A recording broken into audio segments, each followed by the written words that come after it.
ఇప్పుడు ప్రారంభమయ్యేది దేశంలోనే అతి పెద్ద ముఖాముఖి చర్చ ఆప్కి అదాలత్. మీ రజత్ శర్మ.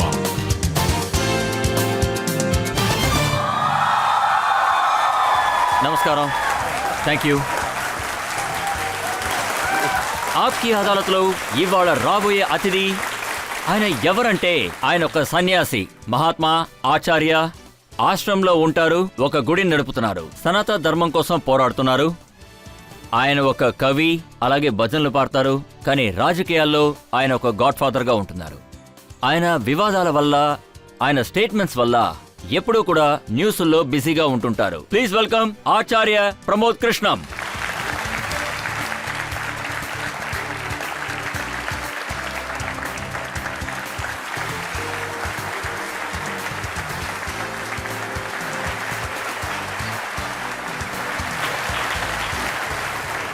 ఇవాల్టి మన ఆప్కి అదాలత్లో మన జడ్జికి స్వాగతం పలుకుతున్నాను.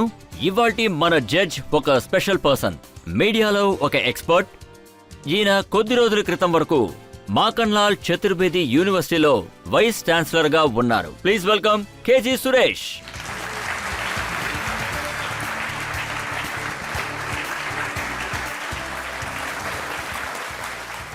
విచారణ మొదలు పెట్టండి. ఆచార్య గారు, మీరు సిద్ధంగా ఉన్నారా? మన విచారణ మొదలు పెడదామా? నేనన్నింటికీ తయారుగానే వచ్చాను. రండి మొదలు పెడదాం. ఇవాల్టి కేసు ఏంటంటే ఆప్కి అదాలత్లో మొదటి ఆరోపణ ఆచార్య ప్రమోద్ కిషమ్ కి వ్యతిరేకంగా. ఆప్కి అదాలత్లో ఆచార్య ప్రమోద్ కృష్ణం గారి మీద మోపిన ఆరోపణ ఏంటంటే ఈయన ఒక ఊసరవల్లిలాగా మారుతూ ఉంటారని. ఆచార్య గారు, ప్రజలకి మీ ఈ రూపం బాగా తెలుసు, ఆచార్య, మహాత్మా, సన్యాసి. కానీ నా దగ్గర చూసారంటే మీరు యవ్వనంలో ఉన్నప్పుడు ఒక ఇన్ఫర్మేషన్ నా దగ్గర ఉంది. మీ యవ్వనంలో ఉన్న రహస్యాన్ని ఇప్పుడు ఆప్కి అదాలత్లో బయట పెట్టబోతున్నాను. ఇది నిజమేనా? మీరు మీ చిన్నతనంలో ఇల్లు వదిలి పారిపోయారట సినిమాలో హీరో అవ్వడానికి. ప్రజెత్ సార్, మొదటి విషయం ఏంటంటే ఈ మనుషుల మార్పిడి, మోసం చేయటం అనే పదాలు ఉన్నాయే, చాలా ఇంట్రెస్ట్ అయిన పదాలండి. దాని వెనకాల చాలా అర్థం ఉంది. ఎలాగో చెప్తాను వినండి. ఆ పదాలకు అర్థం ఏంటంటే ఆయనకి ఎన్నో రూపాలున్నాయని అర్థం.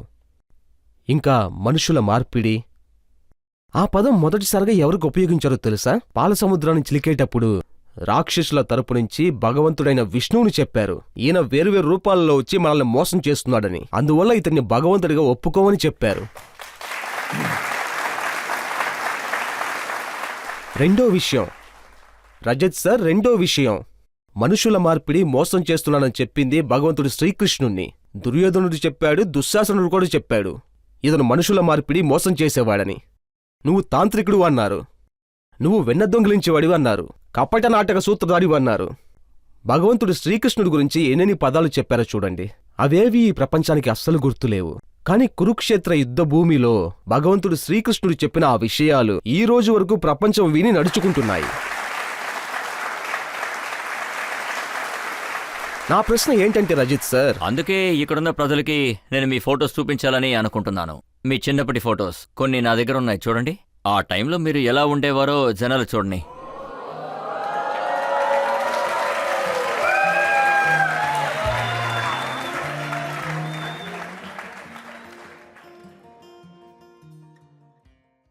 ఆ స్మార్ట్ లుక్తో మీరు హీరో అవ్వాలనుకున్నారు కదా, అప్పుడు ఇంట్లోంచి మీరు డబ్బులు, నగలు తీసుకున్నారా?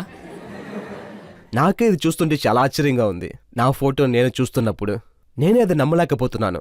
ఎంతో ఆశ్చర్యంగా ఉంది. ఏ మనిషి అయితే ఇక్కడ కూర్చుని ఉన్నాడో ఇంతకుముందు అలా ఉన్నాడు. కానీ రజత్ సార్, एक हमें आवारा कहना कोई बड़ा इल्जाम नहीं, एक हमें आवारा कहना कोई बड़ा इल्जाम नहीं, दुनिया वाले दिल वालों को और बहुत कुछ कहते हैं.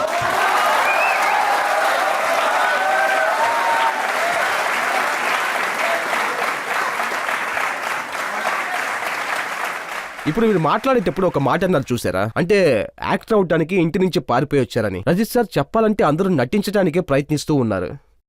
కొంతమంది వల్ల అది సాధ్యమవుతుంది, కొంతమందికి కావడం లేదు. ఎవరికి మీలాంటి ఇలా ఒక డైరెక్టర్ దొరుకుతారో వాళ్ళందరూ అయిపోతారు. ఎవరికి మీలాంటి డైరెక్టర్ దొరకలేదు అందులో ఇంకొక విషయం నిజమే కదా సార్, మీరు ఇంటిని అలాగే వదిలేసి వచ్చేశారు, ఫిలిమ్స్లో చాలా డబ్బుని ఇన్వెస్ట్ చేశారు. आई मौज फकीर की दिया झोंपड़ा फूंक। తర్వాత రజత్ సార్ మీరు చెప్పిన ఒక మాట ఉంది చూసారా, అది ఒక పెద్ద ఆధారం. ఎందుకు అలా చెప్తున్నానంటే నేను సన్యాసి ఈ రోజు అవ్వలేదు, చిన్నప్పటి నుంచి అలాగే ఉన్నాను. ఆ తర్వాత మీరు హీరో అవ్వలేకపోయారు కదా, అప్పుడు మీరు కవితలు రాయడం మొదలుపెట్టారా? సినిమాలో పాటలు రాయడానికి ట్రై చేశారా? ట్రై చేయలేదు, నేను రాశాను. నేను కొన్ని పాటలు రాశాను. ఇంకా రజిత్ సార్, నేను పాటలు కవితలు రాశాను, కానీ వాటికంతా ఒక స్పెషల్ టాలెంట్ ఉంటేనే చేయగలం. నాకేమనిపిస్తుందంటే మీరు కూడా ఏమన్నా ప్రేమించుంటే మీరు కూడా కవితలు రాయగలరని.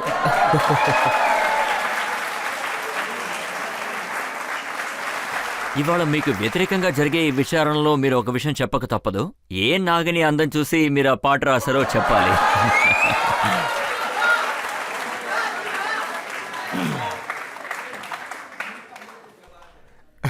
అంటే రజిత్ సార్, అంటే ఇది 30, 35, 40 సంవత్సరాల ముందు జరిగిన కథ.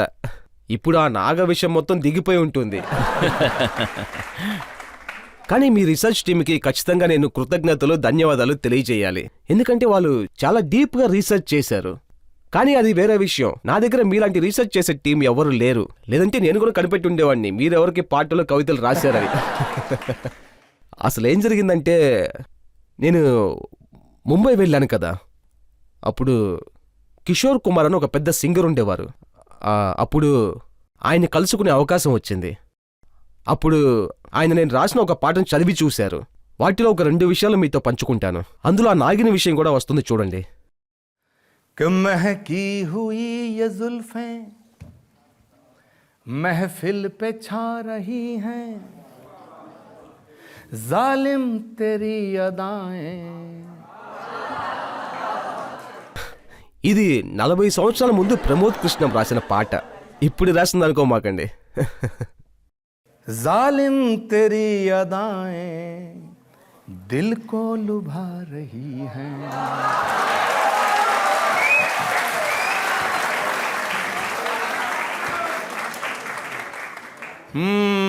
मस्तानी चाल तेरी.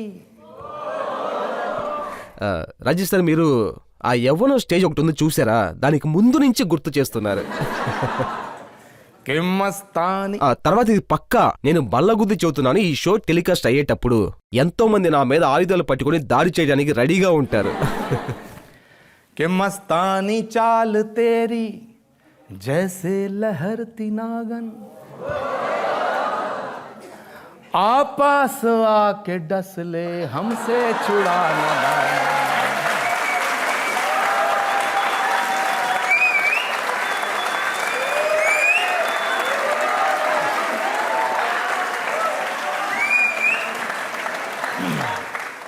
కానీ ఆచార్య గారు, మీరు చెప్పారు ఈ విషయం జరిగి 40 సంవత్సరాలు అయింది అని. కానీ నాకు తెలిసి మీరు ఇప్పుడు కూడా అలాగే ఉన్నారు. ఇప్పుడు మీరు మీ ఆశ్రమంలో పాడే పాటలు ఏంటంటే తూ చీజ్ బడి హే మస్త్ మస్త్ అని. రజత్ సార్, నేను ఏమనుకుంటున్నానంటే,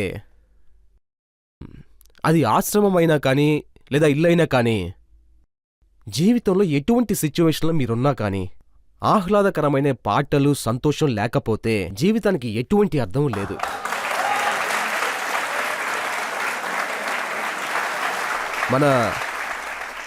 మన సనాతనం ఉంది కదా, భారతదేశపు అలవాట్లు, భారతదేశపు కళాచారం, భారతదేశం యొక్క జీవన శైలి.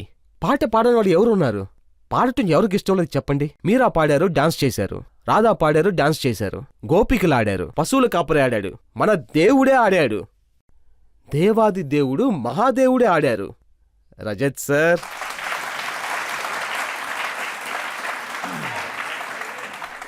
ఇంకా రజత్ సార్, ఆడాలి పాడాలని మీకు కూడా మనసు లోపల ఉంటుంది. కానీ ఒక సన్యాసి, ఒక మహాత్మా తూ చీజ్ బడి హే మస్త్ మస్త్ లాంటి పాటలు పాడారంటే. రజత్ సార్, మన రామాయణంలో ఏం చెప్పారంటే, అది ఒక్కొక్క విషయాన్ని ఒక్కొక్క మనిషి ఒక్కొక్క రూపంలో చూస్తున్నాడు. వేరే వేరే చూపులవి. పూజ్యుడైన పురుషోత్తముడు భగవంతుడు, మొత్తం ప్రపంచం భగవంతుడని చెప్పింది. మనం కూడా అదే చెప్పాం, భగవంతుడని. కానీ కొంతమంది వాళ్ళ పుట్టుపూర్వాలనే ఎగతాళి చేస్తున్నారు. దానికి మీరేం సమాధానం చెప్తారు?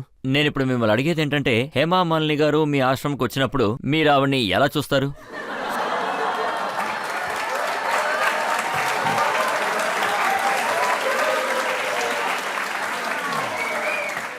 నాకు సంబంధించినంతవరకు హేమామాలిని, మోనికా బేడి అయినా పర్వాలేదు. రాధా అమ్మాయినా సరే, లేకపోతే ఇంకెవరున్నా సరే. రతి అగ్నిహోత్రి కానివ్వండి, లేదా పద్మిని కోలాపురి కానివ్వండి. నేను వాళ్ళలో ఉన్న దేవుని దర్శించుకుంటున్నాను.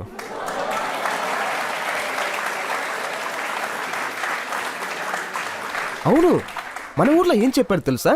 మనకి ఏం చెప్పారంటే, అది మన శాస్త్రంలో ఏం చెప్పారంటే, ఎస్త్ర నాదంతు పూజంతే తత్ర దేవత.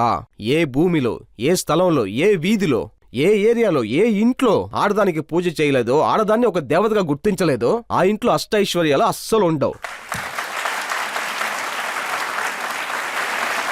ఆచార్య గారు, రజేష్ సార్, నాకు ఇంకొక 10 నిమిషాలు టైం ఇవ్వండి. మనకి డబ్బు అవసరమైనప్పుడు మనం ఏం చెప్తాం? या देवी सर्वभूतेषु लक्ष्मी रूपेण संस्थिता नमस्तस्यै नमस्तस्यै नमस्तस्यै नमः. మనకు విద్య అవసరమైనప్పుడు, జ్ఞానం అవసరమైనప్పుడు ఏం చెప్తూ ఉంటాం? या देवी सर्वभूतेषु सरस्वती रूपेण संस्थिता नमस्तस्यै नमस्तस्यै नमस्तस्यै नमो नमः. మనకి శక్తి కావాల్సినప్పుడు, బలం కావాల్సినప్పుడు, వీరం కావాల్సినప్పుడు మనం ఏం या చెప్తాం? देवी सर्वभूतेषु शक्ति रूपेण संस्थिता नमस्तस्यै नमस्तस्यै नमस्तस्यै नमो नमः. ఆచార్య గారు, తీవ్రవాది అబూ సలీం ఫ్రెండ్ అయిన మోనికా బేడిని చూసి దేవి అని నమస్కారం పెట్టే ఏకైక వ్యక్తి మీరే. మౌనికా బేడి ఎటువంటి తప్పు చేయలేదు. ఒకవేళ తను తప్పు చేసుంటే తనని మోసం చేసినవాడు ఆ తీవ్రవాది అబ్బూ సలీం అయి ఉంటాడు.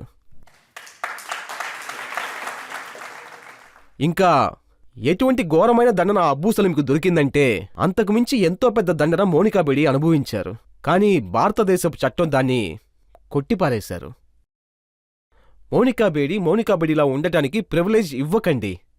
కానీ మోనికా బేడిలా ఉండటానికి దండన ఇవ్వకండి.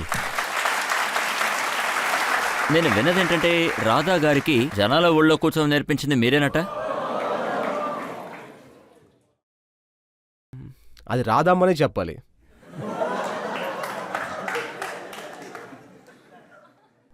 రాధామ్మని చూసి అడగాల్సిన ప్రశ్న నన్ను చూసి అడిగితే నేనేం సమాధానం చెప్పాలి చెప్పండి? మీరేవి పేద సన్యాసి కాదు కదా? అంతలా నేను డబ్బున్నవాణ్ణి కాదే. అంబానీ ఇంటికి పెళ్లికి వెళ్ళినప్పుడు రాత్రిపూట రెడ్ వైన్ తాగి డాన్స్ ఆడలేం కదా. మీరు పెళ్లిళ్ళకెళ్ళి డాన్సులు చేయొచ్చు. అలాగే మీ ఆశ్రమం కూడా ఏ ఫిలిం స్టూడియోకి తీసిపోదు కదా. ఫిలిం స్టార్స్ అందరూ అక్కడికి వస్తున్నారు, వాళ్ళు డాన్స్ కూడా చేస్తున్నారు.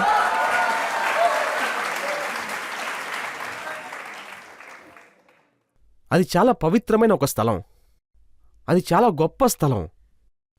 మన పురాణాల్లో ఏం రాసుందంటే, భగవంతుడు విష్ణువుకి 10 అవతారాలున్నాయని, ఈ భూమి మీదకొచ్చి అధర్మాల్ని నాశనం చేశారని, ధర్మాల్ని మళ్ళీ మొక్కలుగా నాటి ఉంచారు. భగవంతుడైన రాముడు 7వ అవతారం, శ్రీకృష్ణుడు 8వ అవతారం.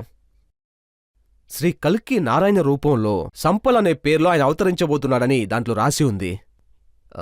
ఏ స్థలానికి భగవంతుడు వచ్చాడో అది పుణ్యస్థలంగా మారింది. ఏ ప్రదేశానికి భగవంతుడు వస్తాడో అది పుణ్యభూమిగా మారుతుంది.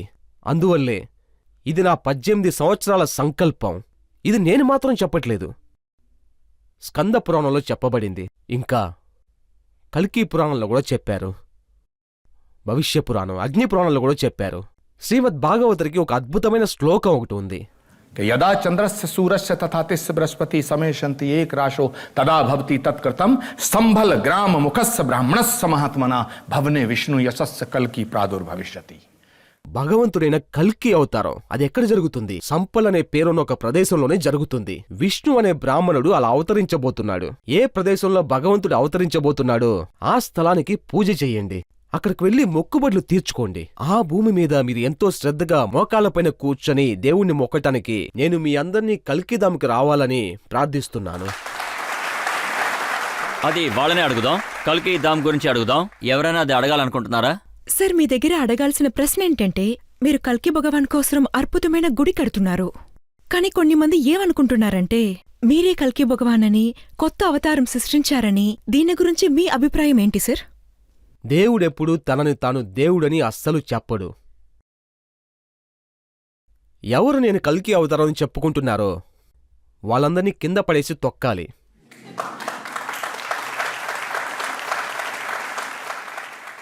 తర్వాత అతన్ని కూడా అలాగే రజత్ శర్మ బోన్లోకి తీసుకొచ్చి విచారణ జరిపించాలి. కొంతమంది కల్కి అవతారం గురించి సినిమా కూడా తీశారు కదా? అవును, ఆ విషయమే వేరే. సినిమా చెయ్యాలి. భగవంతుడికి ఎన్ని అవతారాలున్నాయో దాన్ని బేస్ చేసుకుని సినిమాలు చేశారు, సీరియల్స్ చేశారు. నేను మీకు ఇంకొక విషయం కూడా చెప్పాలి. నేను మొట్టమొదటిసారిగా హేమామాలిని గారిని కలిసినప్పుడు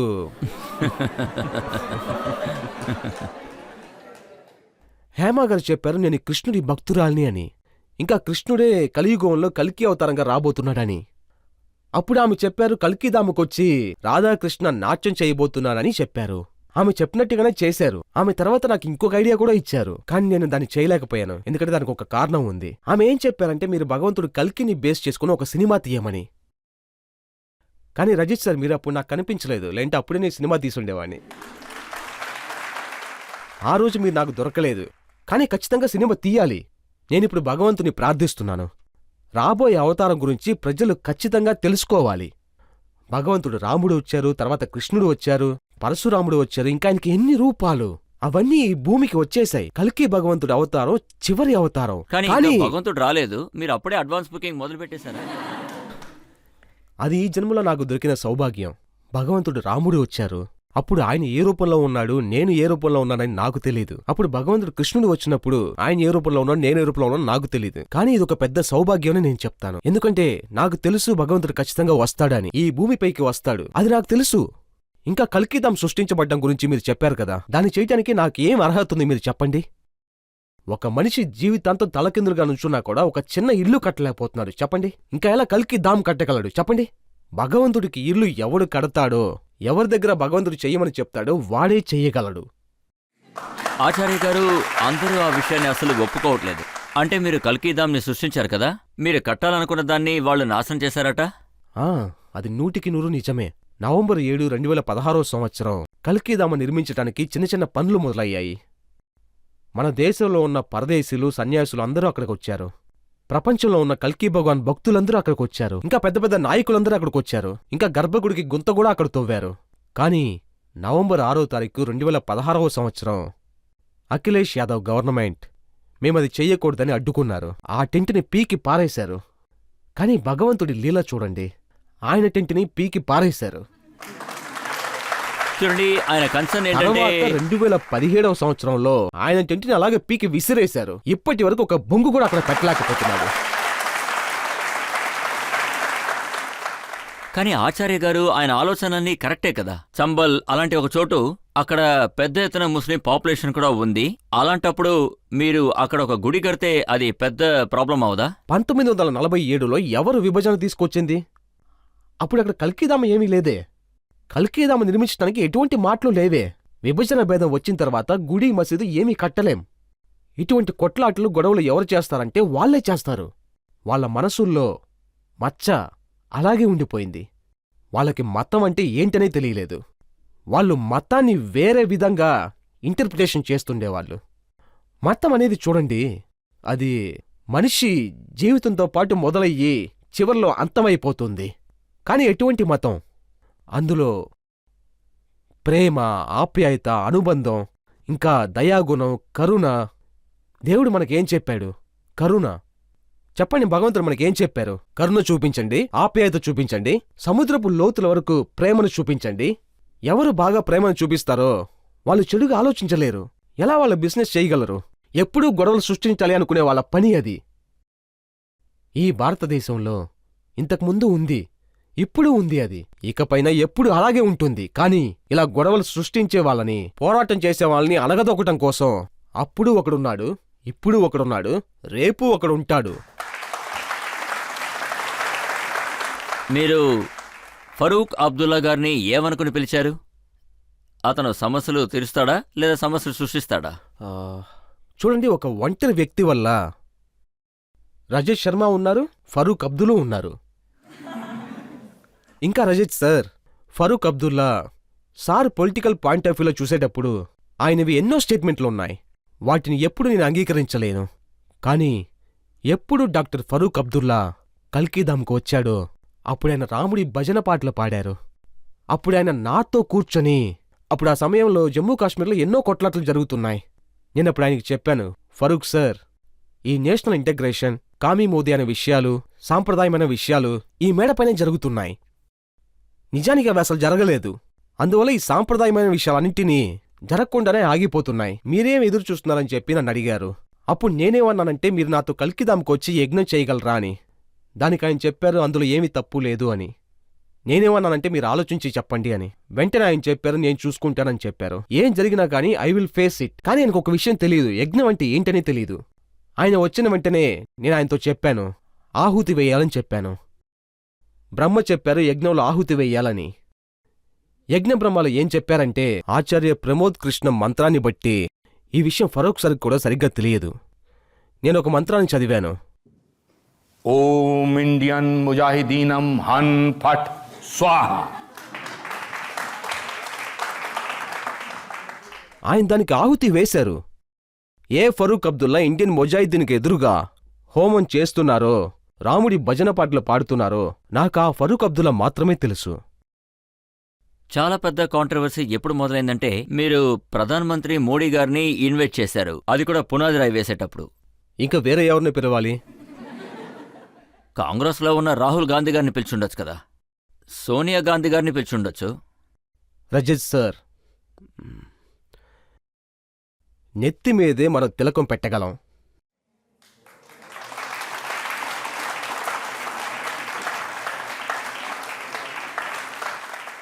అయితే రజత్ సార్, దీన్ని మన కళాచారానికి ఆధారం అని అనుకోండి. చెయ్యాల్సింది సరిగ్గా చేశాను. దీన్ని మనం నెక్స్ట్ లెవెల్కి తీసుకువెళ్ళాలి. ఎటువంటి మందిరం కట్టేటప్పుడైనా, మొదటి ఇటుక పెట్టేటప్పుడైనా దాన్ని చేయటానికి మన 2 చేతులు ఎంతో పవిత్రంగా ఉండటం ముఖ్యం. ఇంకా రజత్ సార్, మీరు చాలా ముఖ్యమైన సీరియస్గా ఒక క్వశ్చన్ అడిగారు. చాలా ముఖ్యమైన ప్రశ్న అది. నా మనసులో పడింది అలాగే బయటపెట్టాను. నన్ను క్షమించండి. ఆచార్య ప్రమోద్ కృష్ణం ఎక్కడున్నా కాని అయితే మళ్ళీ మళ్ళీ కాంగ్రెస్ గురించి అడక్కండి. ఇది రాజకీయాలకు సంబంధించిన ప్రశ్న. ఇది సనాతన చరిత్ర గురించి అడిగే ప్రశ్న. కల్కీధామ్ గురించి ఇటుకలు పెట్టే విషయంలో ఏ మనిషి చేతులతో చేయలేని పని బీఫ్ చేయటానికి అంగీకరించారు.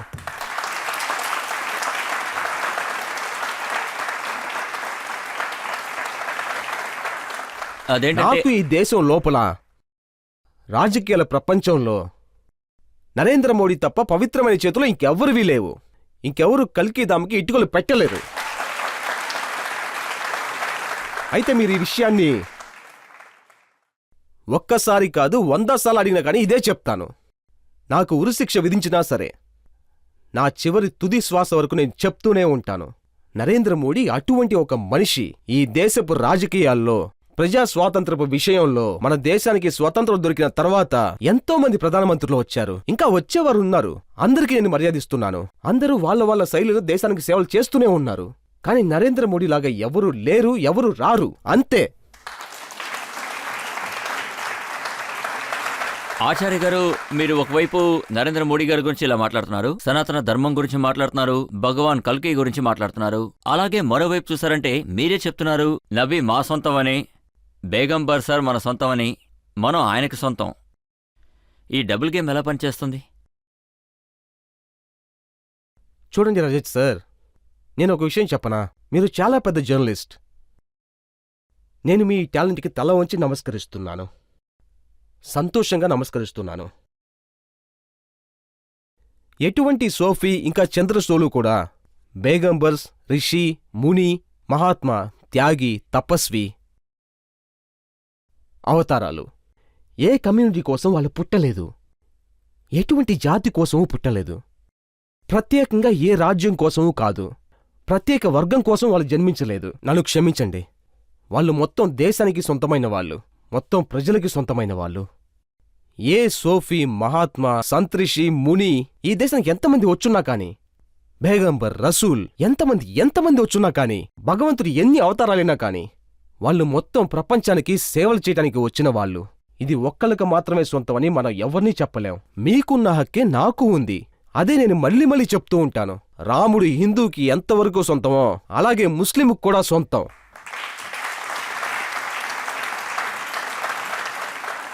ఇంకా బేగంబర్ ఎంతవరకు ముస్లింకు సొంతమో అలాగే మనకు కూడా సొంతం. అందువల్లే చెప్తున్నాను, ఈ విషయం నేను కాంగ్రెస్తో కూర్చొని మాట్లాడినప్పుడు ఎప్పుడూ మాట్లాడను, ఇకపైన కూడా మాట్లాడను. నేను కాంగ్రెస్లో ఉన్నప్పుడు కూడా నేనెప్పుడూ నిజం వైపే ఉండేవాణ్ణి. ఈరోజు నేను కాంగ్రెస్లో లేను, కానీ నేను నిజం వైపే ఉన్నాను. నిజమే నేను మాట్లాడుతున్నాను. ప్రభుత్వం వస్తుంది పోతుంది, ప్రభుత్వం వస్తుంది పోతుంది, పార్టీ వచ్చిద్ది వెళ్ళిద్ది, వయసు పోవచ్చు, అన్నీ పోవచ్చు, కానీ సనాతనం అలాగే ఉంటుంది, మన రాష్ట్రం అలాగే ఉంటుంది. మీలో ఎవరైనా ఏదైనా అడగాలనుకుంటున్నారా? నా ప్రశ్న ఏంటంటే, మీరు సోషల్ మీడియాలో పాడిన పాట గురించి నేను విన్నాను. నవిజీ మీకు ఎంత సొంతమో మాకు అంతే సొంతమని. సో సార్, మాకోసం ఈ పాట పాడరా ప్లీజ్? అది నేను రాసిన ఒక పాటలోని చిన్న లైన్.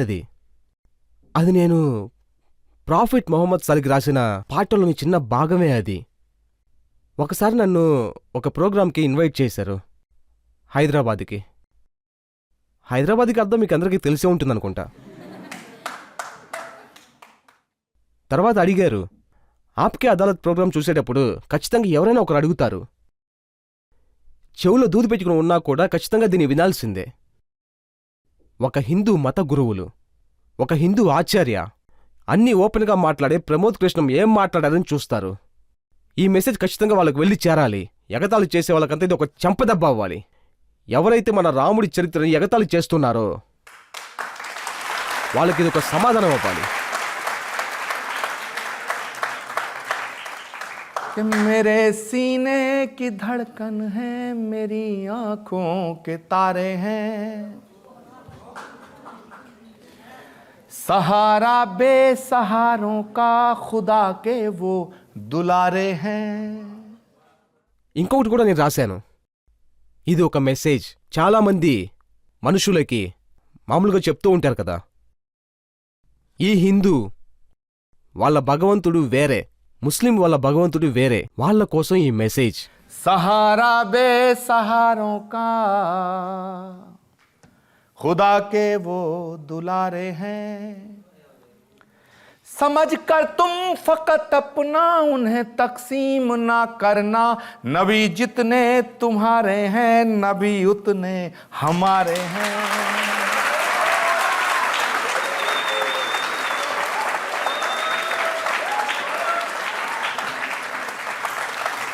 ఇంకా రజత్ సార్, ఇక్కడ ఎంతమంది కూర్చుని ఉన్నారో అందులో అందరూ ఇండియన్సే.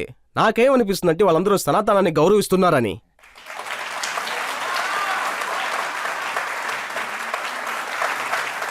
అయితే రజత్ సార్, హిందుత్వాన్ని ఎదురించే వాళ్ళు ఖచ్చితంగా ఈ ప్రోగ్రాంని చూస్తారు. నేనేం చెప్తున్నానంటే వాళ్ళ మనసుల్లో కూడా ఈ చప్పట్లో ఒక మార్పుని తీసుకొస్తాయని. 90% హిందువులు ఉన్నారు. నబీ కోసం ప్రమోద్ కృష్ణం 4 లైన్లు పాడినప్పుడు ఆయనకి అన్ని చప్పట్లు దొరికాయి. అయితే రజత్ సార్, ఇదే సనాతనం, ఇదే భారతదేశం.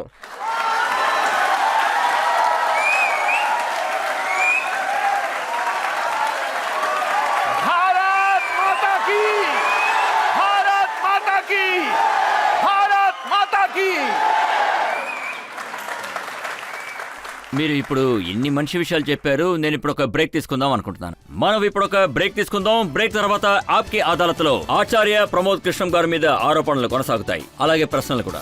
ఒక పేద కుటుంబంలో జన్మించిన ఒక మనిషి, టీ కొట్టు నడిపేవాడి ఇంట్లో పుట్టిన ఒక మనిషి. ఆలోచించండి, ఆయన ఇండియాకే ప్రధానమంత్రి అయ్యారు. 500 సంవత్సరాలుగా జరుగుతున్న ఒక సంఘటనకి ముగింపు ఇచ్చి రాముడి గుళ్ళో ప్రతిష్ఠ చేశారు. అప్పుడు సనాతనం ఖచ్చితంగా ప్రాణాలతోనే ఉంది. అదే సనాతన ధర్మం.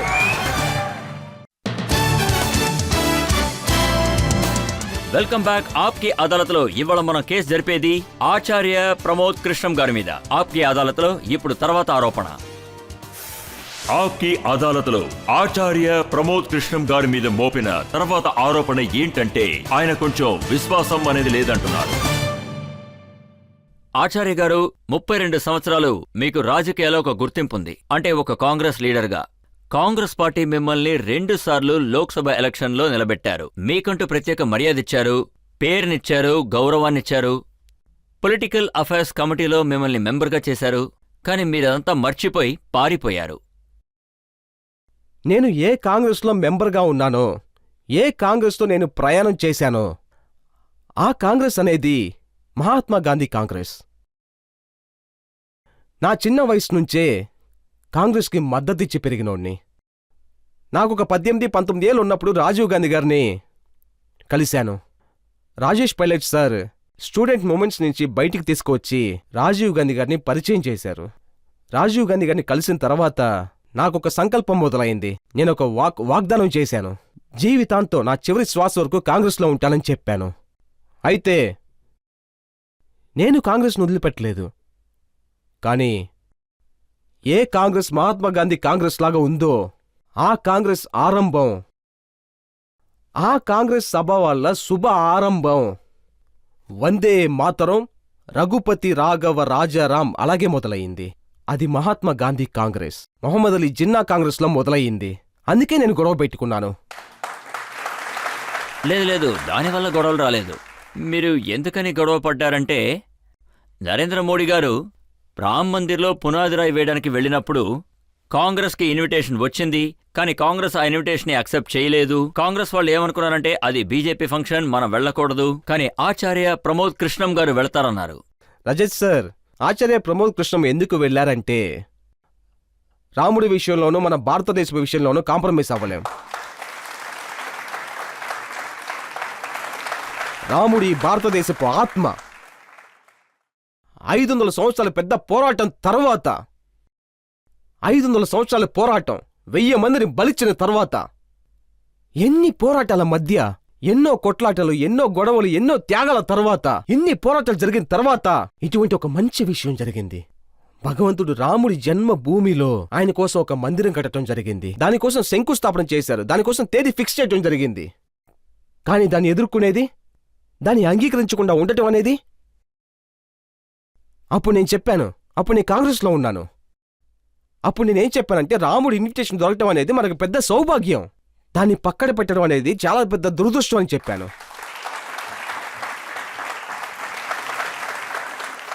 నేను ఈ మాట చెప్పాను. నాకు ఇన్విటేషన్ దొరికింది, నేను ఖచ్చితంగా వెళ్తున్నాను, మీరు కూడా వెళ్ళండి అని చెప్పాను. అందులో ఏం తప్పు ఉంది? మీరు కూడా వినండి రజిత్ సార్, కాంగ్రెస్లో ఏం చెప్పారంటే, రాముడి గుడికి శంకుస్థాపన జరగబోతుంది, అది బీజేపీ వాళ్ళ ఫంక్షన్ అని చెప్పారు. అది ఒక సంఘానికి సంబంధించిన ఫంక్షన్ అని చెప్పారు. ఆ శంకుస్థాపన జరిగి సంవత్సరానికి పైన అవుతుంది. మీరింతవరకు ఎందుకు వెళ్ళదు అక్కడికి? రెండో ప్రశ్న, చాలా ముఖ్యమైన విషయం. రాహుల్ గాంధీ గారు ఇంకో విషయం కూడా చెప్పారు. పునాదిరాయి ఫంక్షన్ జరిగేటప్పుడు మీ పాటలు, డాన్సులు జరిగాయట. ఆయన అక్కడ ఐశ్వర్య డాన్స్ చేయడం చూశారట. రాహుల్ గాంధీ ఎలా ఉన్నారో ఆయన కళ కూడా అలాగే కదా ఉంటుంది.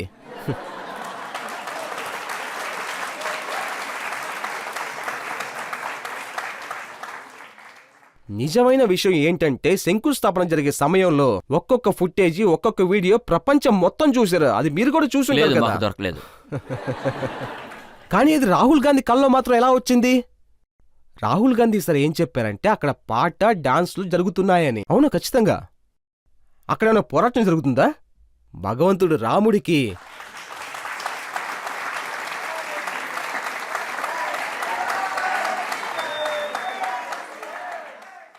ఇంకా రజత్ సార్, భగవంతుడి రాముడి జన్మభూమి, అక్కడొక మందిరానికి శంకుస్థాపన జరుగుతుంది. అది రాముడి జన్మభూమి. అక్కడ ఎవరెవరు డాన్స్ చేశారు? నేనే ఆడాను. నేను ఇంకా ఆడతాను. సన్యాసులు అందరూ ఆడారు. మొత్తం అయోధ్య డాన్స్ చేసింది. రజత్ సార్, మొత్తం ఇండియాని ఇంట్లో కూర్చొని డాన్స్ చేశారు. రాహుల్ గాంధీ గారు ఒక విషయాన్ని మళ్ళీ చెప్తూ ఉన్నారు. పునాదిరాయ్ ఫంక్షన్ జరిగేటప్పుడు ఆయన ప్రజలకేం చెప్పారంటే, మీరు అంబానీని చూశారు, అదానీని చూశారు, అమితాబ్ బచ్చన్ని కూడా చూశారు, కానీ మీరు ఏదైనా ఒక్క పేద ప్రజల్ని అక్కడ చూసారా? రాహుల్ గాంధీ గారి కళ్ళని ఖచ్చితంగా అక్కడ ఎవరు కట్టేశారని నాకు అస్సలు తెలియడం లేదు. నిజంగా ఆయనకి అయోధ్యలో శబరి డాన్స్ ఆడినది చూసుంటారు. ఆయనకి అయోధ్యలో చేపలు పట్టిన వాడు డాన్స్ చేసేది తెలుసుండదు. నిషాంత్ డాన్స్ చేసింది చూసుండడు. ఆయనకి జడాయు డాన్స్ ఆడినది తెలీదు. ఆయనకి జంపన్ డాన్స్ ఆడినది తెలీదు. ఆయనకి ఆచార్య ప్రమోద్ కృష్ణన్ డాన్స్ ఆడినది అస్సలు తెలీదు. ఆయన కళ్ళకి అక్కడ అంబానీ, అదోని, ఐశ్వర్యరాయ్ మాత్రమే డాన్స్ అనేది చూశారు. మీరు ఈ ప్రశ్న రాహుల్ గాంధీని చూసి అడగండి, ఎందుకు మీ చూపులో ఇటువంటి కొలత ఉందని. ఇది కంటి చూపుకి సంబంధించిన ఒక వ్యాధి. దేన్ని చూసినా గానీ దాన్ని తప్పుగానే చూడటం. నా ప్రశ్న చూసారంటే అక్కడికి వచ్చిన వాళ్ళందరూ బిగ్ షాట్స్, ధనవంతులు, సినిమా వాళ్ళు, పేదరికంలో బతికే ప్రజలు ఎవరైనా అక్కడికి వచ్చారా? అప్పుడు ఆ పెద్ద పెద్ద మనుషులకి ఉరిశిక్ష వేసేయండి. దేశపు మంచి పనిలో డబ్బు ఉన్నవాడికి చోటుంది, డబ్బు లేనివాడికి చోటుంది. దేశాన్ని నెక్స్ట్ లెవెల్కి తీసుకెళ్లటంలో ఒక్కొక్క మనిషికి హక్కు ఉంది. కానీ అక్కడికి వచ్చిన వాళ్ళు మొత్తం డబ్బున్న వాళ్ళు అనుకుంటే అది చాలా తప్పు, చాలా తప్పు విషయం. ప్రధానమంత్రి మోడీకి ఆయన ఎదుర్కొనే వాళ్ళు రేపెట్టిన విషయం ఇది. చూడండి, ఈ రాముడి గుడి, ఈ శంకుస్థాపన చేసే విషయం అది ఇది ఏదీ కాదు. మీరు ఈ ప్రశ్న రాహుల్ గాంధీని వెళ్ళి అడగండి. అది మీరు ఆయన్నే అడగాలి. మోడీని ఎందుకు ఇలాగ వ్యతిరేకంగా చూస్తున్నారని చెప్పి అడగండి.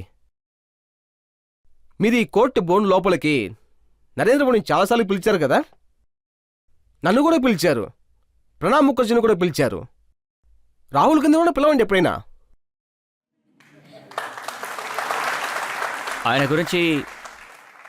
ఆయన గురించి నేను విన్నప్పుడు మిర్జా గాలి గారి కవిత మీకు ఒకటి చెప్తాను.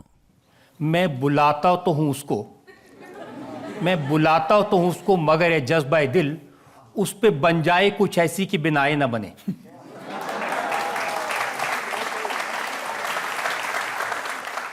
నిజం చెప్పాలంటే రజిత్ సార్, అది డెమోక్రసీ వల్ల ఒక పెద్ద దురదృష్టం, ఆపోజిట్ పార్టీ వల్ల దురదృష్టం. ఈ రాష్ట్రంలో ఎంతమంది ప్రధానమంత్రులు వచ్చారో అది ఆపోజిట్ పార్టీ వల్ల బాగా వివాదం చేశారు, ఎదుర్కొన్నారు. కానీ ఏ ప్రధానమంత్రిని కూడా విసుగుతో ఎదిరించలేదు. ఇది ఇప్పుడు జరుగుతున్న విషయం. అందులో కూడా ఇప్పుడు నేను చెప్పొచ్చేదేంటంటే, ఇంత పెద్ద కాంగ్రెస్ని క్లోజ్ చేయటానికి 15 సంవత్సరాలు పట్టింది.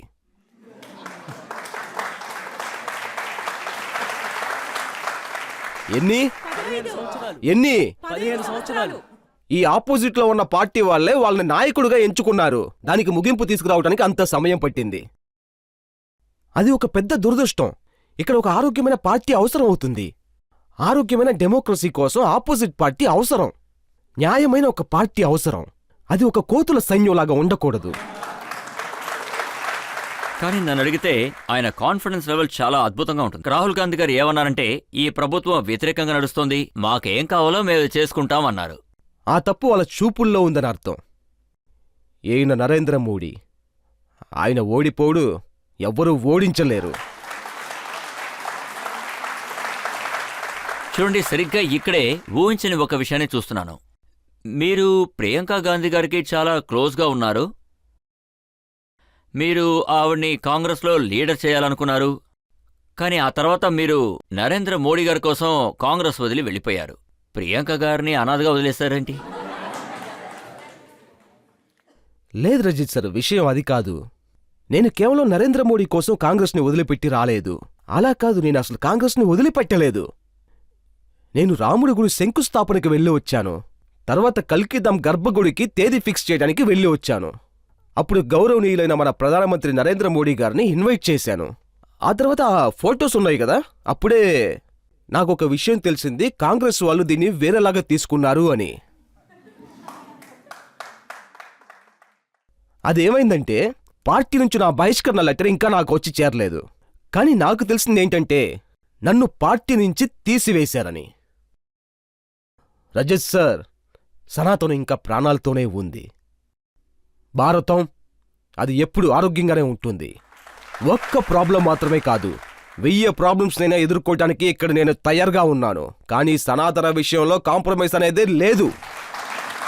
నేను కాంగ్రెస్ వాళ్ళని అడిగాను, ఆచార్య ప్రమోద్ కృష్ణం గారిని 6 సంవత్సరాల తర్వాత పార్టీ నుంచి ఎందుకు తీసేశారని అడిగాను. అక్కకి తమ్ముడికి మధ్య గొడవ రేపుతున్నారట, వాళ్ళిద్దరి మధ్య గొడవలు పెడుతున్నారట. అప్పుడు నేను గొడవలు పెడుతున్నానా? సరే ఒక విషయం చెప్పండి రజిత్ సార్, 1931 నుండి మొదలుపెట్టి 2022 వరకు కాంగ్రెస్ 64 సార్లు ముక్కలయ్యింది. 64 సార్లు పండిత్ నెహ్రూకు ముందు ముక్కలయ్యింది, ఇందిరాగాంధీకి ముందు ముక్కలయ్యింది. కాంగ్రెస్లో ఎన్నో గొడవలు, ధనశేఖర్ ముందు ముక్కలయ్యింది. ఇంకా కాంగ్రెస్లో నరసింహారావు వచ్చారు కదా, తర్వాత తివారీ వచ్చారు కదా, శరద్ బాబు ఆర్ పిఎస్ శర్మ, ఇంకా తారిక్ అన్వర్. ఆయన పార్టీని వదిలిపెట్టే వెళ్లిపోయారు. బయట దేశం నుంచి వచ్చిన ఒక మనిషి చెప్పారు, ఇండియాకి ప్రధానమంత్రి సోనియా గాంధీ అసలు అవ్వలేరని చెప్పారు. ఎందుకంటే వాళ్ళు బయట దేశపు వాళ్ళు. ఒక్క విషయం చెప్తాను, నేను పుట్టింది 1965. అంతకుముందు కాంగ్రెస్ 42 సార్లు ముక్కలయ్యింది. ఎవరు ముక్కలు చేసింది? కానీ ఇవాళ చూడండి, 2024లో దీన్ని మీరు 42 సార్లు చెప్పారు. రాహుల్ గారికి అసలు అర్హత లేదు, ప్రియాంక గారే పార్టీకి నాయకురాలుగా ఉండాలన్నారు. మీరే ప్రియాంక గాంధీ గారిని రాయ్ బరేలీలో పోటీ చేయమన్నారు, ప్రియాంక గాంధీ గారిని ప్రధానమంత్రిని చేయాలన్నారు. ఇద్దరి మధ్య గొడవ పెట్టలేదా? నేను చెప్పింది అది ఖచ్చితంగా నిజమే, ఇప్పుడు కూడా చెప్తున్నాను. కానీ చూడండి, అది జరగటం చాలా కష్టం. ఎంతవరకు కమాండ్ రాహుల్ గాంధీ చేతిలో ఉందో అంతవరకు ప్రియాంక గాంధీ వల్ల ఏమీ చేయటం కుదరదు. ఇంకా రజత్ సార్, ఇంకొకటి చెప్తాను వినండి. ఎంతవరకు ప్రియాంక గాంధీ చేతిలో కాంగ్రెస్ కమాండ్ రాలేదో అంతవరకు ఏమీ చేయలేరు. అయితే ఎవరు దాన్ని ఆపుతున్నారు? ఆ ప్రశ్నే మాయంగా ఉంది.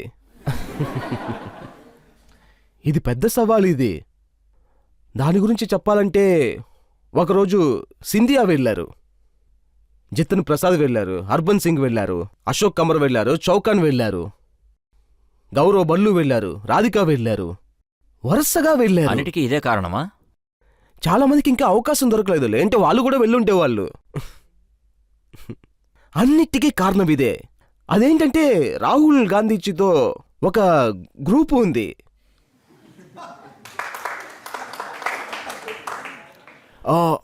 యాక్చువల్లీ ఈ కాంగ్రెస్ ఆ కాంగ్రెస్ కాదు. సుభాష్ చంద్రబోస్, మహాత్మా గాంధీ, సర్దార్ పటేల్, పండిత్ జవహర్లాల్ నెహ్రూ, ఇందిరాగాంధీ వాళ్ళ కాంగ్రెస్ కాదు. ఈ కాంగ్రెస్ నాయకుడు నడుపుతున్నాడు. ఈ కాంగ్రెస్ రాహుల్ గాంధీ చుట్టూ ఉన్న వాళ్ళు ఏదో చేసి నడుపుతున్నారు, అంతే. ఆచార్య గారు, మనం కొన్ని సినిమాలు చూస్తున్నాం. అంటే రాహుల్ గాంధీ గారు భారతదేశం అంతా పాదయాత్ర చేశారు, ప్రియాంక గాంధీ గారు కూడా వెళ్లారు. వాళ్ళిద్దరూ చాలా క్లోజ్గా ఎంత ప్రేమగా ఉన్నారో చూసాం. మనం వాళ్ళని కాశ్మీర్లో చూసాం.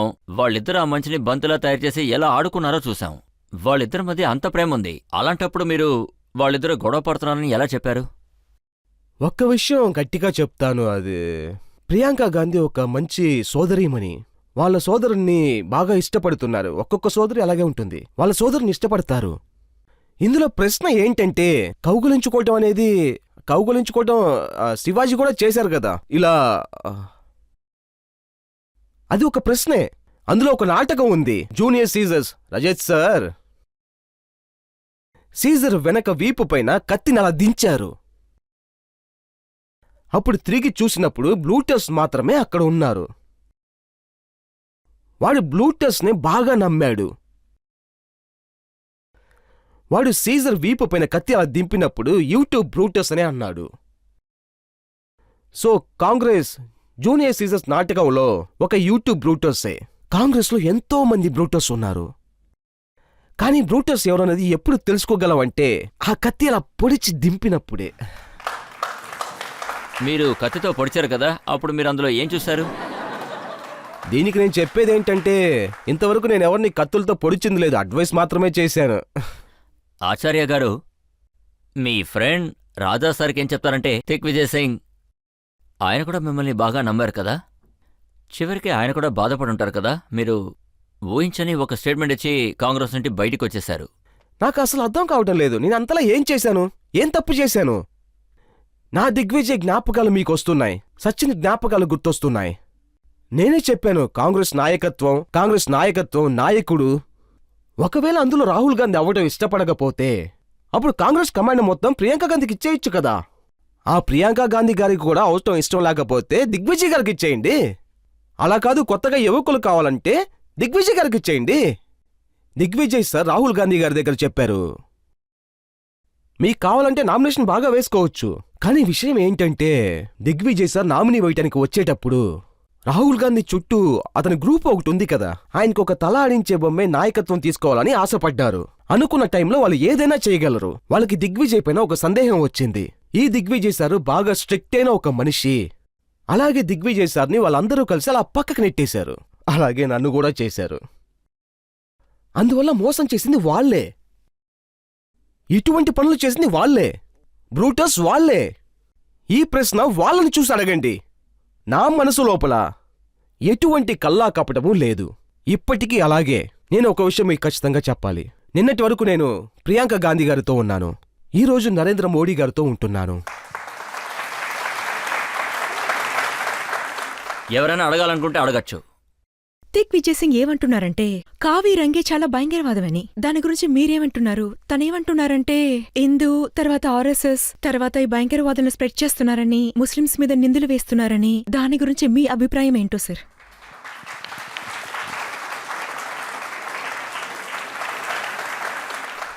కుంకుమపూ రంగు అనేది మన వీరత్వానికి చిహ్నం. కుంకుమపూ రంగు అనేది మన కళాచారానికి చిహ్నం. కుంకుమపూ రంగు మన విజయానికి చిహ్నం, మన సనాతన ధర్మానికి చిహ్నం. కుంకుమపూ రంగు ఎప్పుడూ గొడవల్ని సృష్టించదు.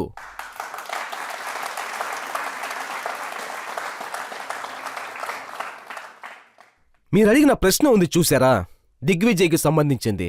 అది ఆయన పర్సనల్ విషయం. కానీ నేను చెప్పొచ్చేది ఏంటంటే, నేనేం చెప్తున్నానంటే నేనెప్పుడూ అదే చెప్తాను, అది మాత్రమే చెప్తాను. సనాతనాన్ని భారతాన్ని అస్సలు విడదీయలేము. రజత్ సార్, ఎంతో మర్యాద గల మన భగవంతుడు శ్రీరాముడు ఆ సమయంలో లంకాధిపతుడైన అహంకారంలో విర్రవీగుతున్న మహారాజా సామ్రాట్ 10 తలలు ఆయన బొడ్డుని గురిపెట్టి బాణాన్ని వదిలారు.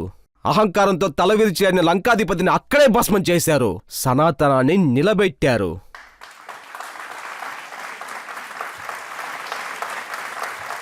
యోగిరాజ్ భగవంతుడు మన శ్రీకృష్ణుడు ఉన్న ఆ కాలంలో కురుక్షేత్రం జరిగిన ఆ రక్త ప్రదేశంలో శంఖాన్ని ఊదారు.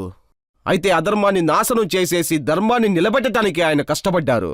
ఎంతో పెద్ద పోరాటాన్ని రెచ్చగొట్టారు సనాతనాన్ని కాపాడటానికి. రజత్ సార్, ఛత్రపతి శివాజీ మహారాజా తన జీవితం మొత్తంలో జరిగిన సంఘటనల్ని స్వీకరించారు. అది కూడా ఔరంగజేబ్ ముందు తల వంచననే చెప్పారు. అప్పుడు సనాతనం అక్కడ నిలబడసాగింది.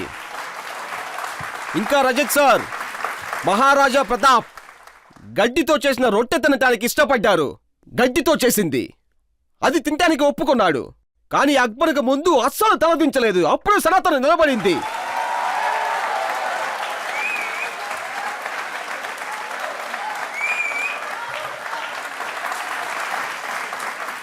ఇంకా గురు గోవింద్ సింగ్ మహారాజా, గురు గోవింద్ సింగ్ చిన్నపిల్లల్ని గోడకి గుద్ది చంపి విసిరేశాడు. ఆయన మొత్తం జీవితాన్ని ఒకే నిమిషంలో మార్చి పారేశారు. కానీ సనాతనంలో ఆయన కాంప్రమైజ్ అస్సలు అవ్వలేదు. అప్పుడు సనాతనం నిలబడింది. ఇక్కడ వీళ్ళలో ఎవరు ఒక ప్రశ్న అడిగారు. ఎవరు ఆ ప్రశ్న అడిగారు? కుంకుమ పువ్వు రంగు సన్యాసం. వివేకానందుడు చికాగో నగరంలో ఆయన వరల్డ్ బ్రదర్హుడ్ గురించి మాట్లాడినప్పుడు అక్కడ సనాతనం నిలబడింది. ఒక పేదవాడి కుటుంబంలో పుట్టిన ఒక మనిషి, టీ కొట్టు నడిపే వాళ్ళ కుటుంబంలో పుట్టిన ఒక మనిషి, ఆలోచించండి, ఆయన ఇండియాకే ప్రధానమంత్రి అయ్యాడు. 500 సంవత్సరాలుగా జరుగుతున్న ఒక గొడవకి ముగింపిచ్చేసి రాముడి గుళ్ళో ప్రతిష్ఠ చేశారు. అప్పుడు సనాతనం ఖచ్చితంగా ప్రాణాలతో ఉంది. అదే సనాతన ధర్మం.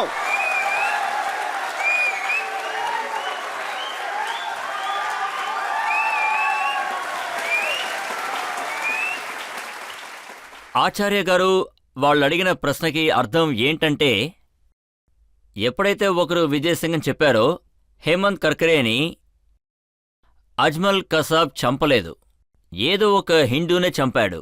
దీనికి మీరు ఏమంటారు? రజత్ సార్, ఎప్పుడు సనాతనం తీవ్రవాదానికి సపోర్ట్ చేయడం మొదలుపెట్టిందో అప్పుడు ఏ ముస్లిము తప్పించుకోలేడు, హిందూ తప్పించుకోలేడు, చట్టం తప్పించుకోలేదు.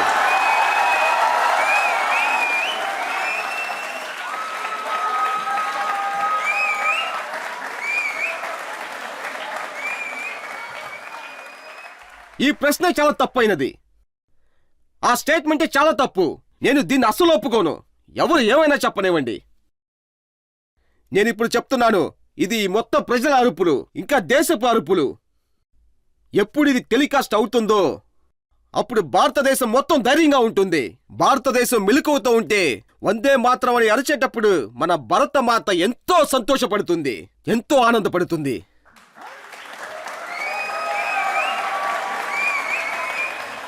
ఇప్పుడు మనం ఒక బ్రేక్ తీసుకుందాం. బ్రేక్ తర్వాత ఆప్కి అదాలత్లో ఆరోపణలు ప్రశ్నలు కొనసాగుతాయి. ఏదైనా ఒక పొలిటికల్ పార్టీ ఓడిపోయిందంటే అది సనాతన ఓటమి అంటే అది ఎంతో పెద్ద పాపం, చాలా పెద్ద తప్పు. భారతీయ జనతా పార్టీ క్యాండిడేట్ ఓడిపోయారు, హిందుత్వం ఓడిపోలేదు.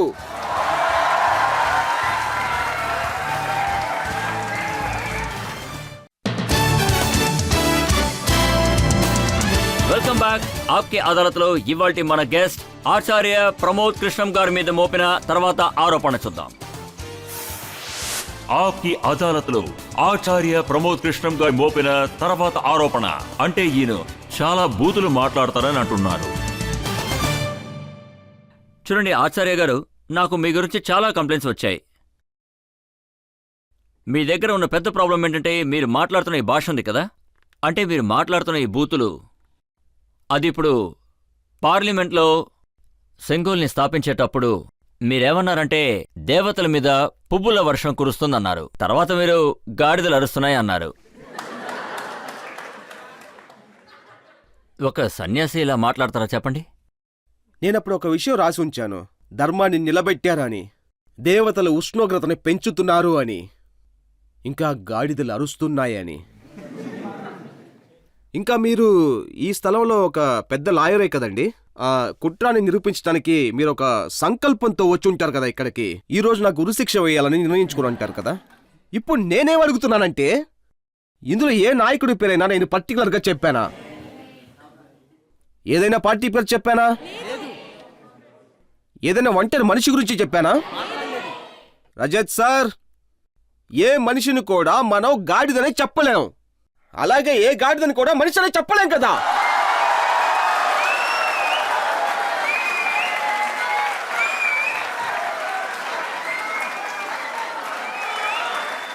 చూడండి, అంటే నేను రజిత్ సార్, మీరే చూడండి, ఏ నాయకుడినైనా నేను గాడిదని చెప్పానా? ఏ నాయకుడైనా నేను చెప్పానా? మీరు చెప్పండి, ఏ నాయకుడైనా నేను గాడిదని చెప్పానా? అప్పుడు గాడిదని చూస్తే నాయకుడిని ఎలా చెప్పగలవు? చూడండి, మీరు కొంతమంది పేర్లని ప్రత్యేకంగా చెప్పారు, అది నేను చెప్తాను.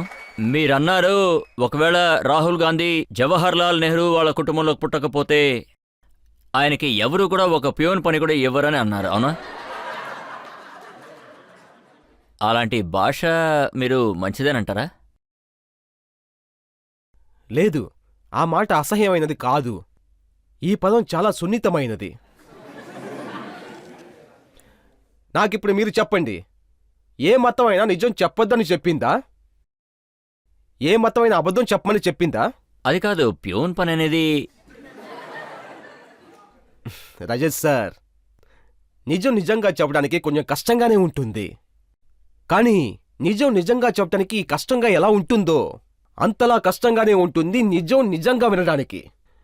నిజం చెవులతో వినడం ఎంత కష్టమో అంతకన్నా కష్టం ఆ నిజాన్ని అంగీకరించడం. ఒకవేళ ఆ నిజాన్ని కాంగ్రెస్ అంగీకరించుంటే కాంగ్రెస్కి ఇలాంటి ఒక శోధన వచ్చుండేదే కాదు. ఇలా చూడండి, మీరు చెప్పిన భాష ఇది ఎంతవరకు కరెక్ట్ అంటే, మీరే అన్నారు కదా రాహుల్ గాంధీకి అసలు ఏమీ తెలియదు, చీటీ మాస్టర్ అని చెప్పారు. మీరు ఈ మాట కూడా అన్నారు, అతని బ్రెయిన్లో లీకేజ్ ఉంది అని. సరే, ఇప్పుడు నాకు మీరు ఒక విషయం చెప్పండి. రాహుల్ గాంధీ గారికి చెరుకు గురించి ఏ విషయమూ తెలీదు, కానీ ఆయన వ్యవసాయం గురించి మాట్లాడుతున్నారు. తాటి చెట్టు, చెరుకు, అది ఎలా ఉంటుందనే తెలియకుండానే ఎలా వ్యవసాయం గురించి మాట్లాడతారు?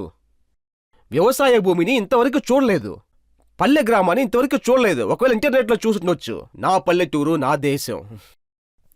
నేను చెప్పే విషయాన్ని ఒక్కసారి బాగా అర్థం చేసుకోవడానికి ప్రయత్నించండి. మీరు ఒక విషయంలో బాగా దీర్ఘంగా ఉన్నారు, నన్ను నిందితుణ్ణి చేయడానికి ప్రయత్నిస్తున్నారు. నేను రాహుల్ గాంధీ గారికి శత్రువునే కాదు, నేను రాహుల్ గాంధీ గారికి ఎప్పుడూ శత్రువుని కాదు. అలాగ నేను శత్రువుగా ఉండుంటే ఆయనకి నేను ఎందుకు అడ్వైస్ చేస్తాను? రాముడు గుడి ఇన్విటేషన్ అలా తీసి పక్కన పారేయకండి. రాముడు గుడి ఇన్విటేషన్ దొరకడం అనేది ఎంతో పెద్ద సౌభాగ్యం అని చెప్పాను. మీరు దాన్ని తీసి అలా పక్కన పెట్టేస్తే మీకు ఎక్కడా స్థలం ఉండదని చెప్పాను. అది ఒకవేళ నేను ఇందులో నేనేం చూడండి, ఇందులో చెప్పొచ్చానంటే, సమస్య ఏంటంటే ఇంతకు ముందు ఎప్పుడు మీరు ఆయన గురించి ఇలా మాట్లాడలేదు. 3 ఏళ్ల క్రితం మీరు ఈ మాట అన్నారు. రాహుల్ గాంధీ గారి కుటుంబంలో దేశం కోసం చాలా త్యాగాలు చేశారు. రాహుల్ గాంధీ చాలా మంచి వ్యక్తి, ఆయన అసలైన దేశభక్తుడు. ఇప్పుడు కూడా నేను అదే చెప్తున్నాను. రాహుల్ గాంధీ గారి కుటుంబం ఎన్నో త్యాగాలు చేశారని. కానీ కుటుంబం చేసిన త్యాగాలన్నిటినీ దాని ప్రతిఫలం ఎన్ని రోజులకి అలాగే ఉంటుంది చెప్పండి? This is the most important question in front of us. ఇది చాలా పెద్ద ప్రశ్న. పెద్ద ప్రశ్న ఏంటో నేను అడుగుతాను. పెద్ద ప్రశ్న ఏంటంటే మీరు అడిగారు రాహుల్ గాంధీ గారిని రాముడికి శత్రువు, సనాతన ధర్మానికి శత్రువు అన్నారు. నిందలు కూడా మోపారు. రాహుల్ గాంధీ గారు పార్లమెంటుకు వచ్చారంటే రామ్ మందిర్ని నాశనం చేస్తారు అన్నారు. ఖచ్చితంగా మన శాస్త్రాల్లో ఏం చెప్పారంటే ప్రత్యక్షం ముఖ్యం ప్రమాణం. ప్రత్యక్షానికి ప్రమాణానికి ఎటువంటి అవసరం లేదు. ఇంకా చెప్పిన మాటని దాంతో ఒకసారి తలుచుకొని చూడండి. రాముడికి ఎటువంటి పూర్వీకము లేదు, రాముడు ఒక ఊహ అని చెప్పారు. ఎవరు చెప్పారు? రాముడు ఊహా కథాపాత్రుడని చెప్పారు. రాముడు ఒక ఊహా కథాపాత్రమా? బాబర్ మాత్రం నిజమైన వాడా? కాంగ్రెస్లో ఒక ముఖ్యమైన అధ్యక్షుడు మల్లికార్జున ఖర్గే. ఆయన పబ్లిక్ మీటింగ్లో మొత్తం ప్రపంచానికే చెప్పాడు. ఆయన ఏం చెప్పారంటే, ఒకవేళ నరేంద్ర మోడీ ఈసారి కూడా ప్రధానమంత్రి అయ్యాడంటే సనాతనమే నామరూపాలు లేకుండా పోతుందని చెప్పాడు. కానీ ఆయన ప్రియ శిష్యుడే చెప్పాడు సనాతనం డర్టీ వర్డ్ అని. ఒక పార్టీ ఉంది, డిఎంకే. కాంగ్రెస్ పార్టీకి, రాహుల్ గాంధీ పార్టీకి చాలా ప్రియతమైన పార్టీ అది. వాళ్ళు చెప్పారు ఈ సనాతనం ఉంది కదా, అది డెంగ్యూ, మలేరియా, టైఫాయిడ్ అని. దానికి నేను చెప్పాను డెంగ్యూ, మలేరియా, కర్వ్డ్ అని. అదే డిఎంకేకి అర్థం. అదే డిఎంకేకి full form, dengue, malaria, curved.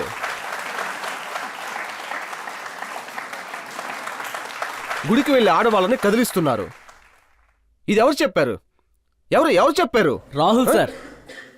వాళ్ళు ఇక్కడికి రమ్మని చెప్పండి, ఇక్కడికి వచ్చి కూర్చోమని చెప్పండి. నాకేమనిపిస్తుందంటే మీరు కూడా మాలాంటి వాళ్ళని దోషులను చేస్తున్నారు. రాహుల్ గాంధీ లాంటి వాళ్ళని దోషులు చేయడానికి భయపడుతున్నారు. అందులో ఎటువంటి సందేహం లేదు.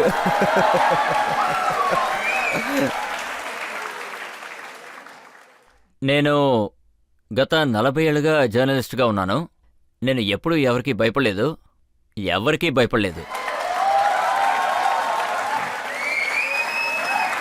అలాగే మీరిది చెప్పారు కాబట్టి నేను ప్రజలకు చెప్తున్నాను. రాహుల్ గాంధీ గారికి నేను చాలాసార్లు ఇన్విటేషన్ పంపాను. అలాగే పర్సనల్గా కూడా అడిగి చూశాను. లెటర్ కూడా రాసి ఇన్వైట్ చేశాను, మెయిల్ కూడా పంపించాను. ఆయన ఖచ్చితంగా ఇక్కడికి ఏదో ఒక రోజు వస్తారని నాకు నమ్మకం ఉంది. నిజంగానే ఆప్కి అదాలత్కి వస్తారు. నేనిప్పుడు బల్లగుద్ది చెప్తున్నాను, ఆయన ఖచ్చితంగా రారు. అది ఎప్పుడు ఆయన చేతికి వెళ్ళి చేరవు. ఆయన ఇక్కడికి వచ్చారంటేనే చాలా పెద్ద విషయం. అలా ఆయన ఇక్కడికి వస్తే నా తరపుగా ఆయన మీరు ఈ ప్రశ్న అడగండి. ఏంటి, గుడికి వెళ్ళి ఆడవాళ్ళని కదిలిస్తున్నారా? రాముడు అనేవాడు ఊహా కథాపాత్రమేనా? తప్పకుండా అడగండి. నవరాత్రి రోజుల్లో ఇక్కడ కేరళలో ఆవు నరికేశారు. నవరాత్రుల్లో బీఫ్ తయారు చేసేది వైరల్ చేశారు కదా, అదే సనాతనమా? ఎవరో ఒకరు చెప్పారు సనాతనం అనేది డర్టీ వర్డ్ అని. రాహుల్ గాంధీ ప్రశ్నించాడు ఆయన్ని, ఎందుకు నువ్వు ఇలా చెప్పావు అని. రాముడు గుడి ప్రతిష్ఠ గురించి ఆయన చెప్పారు అది బీజేపీ వాళ్ళ ఫంక్షను అని, బీజేపీ వాళ్ళ ప్రోగ్రాం అని చెప్పారు. కానీ అది నిజం కాదు. చూడండి, వాళ్ళు అసలు ఏమంటున్నారంటే దీనివల్ల బీజేపీకి ఏం బెనిఫిట్ అని అడుగుతున్నారు. అయోధ్యలో ఎక్కడైతే రామ్ మందిరాన్ని కట్టారో, ప్రతిష్ఠ చేశారో ప్రపంచవ్యాప్తంగా మాట్లాడుకున్నారు. అలా చేసినా కూడా లోక్సభలో బీజేపీ ఓడిపోయింది. చూడండి సార్, బీజేపీ ఓడిపోయింది, సనాతనం ఓడిపోలేదు.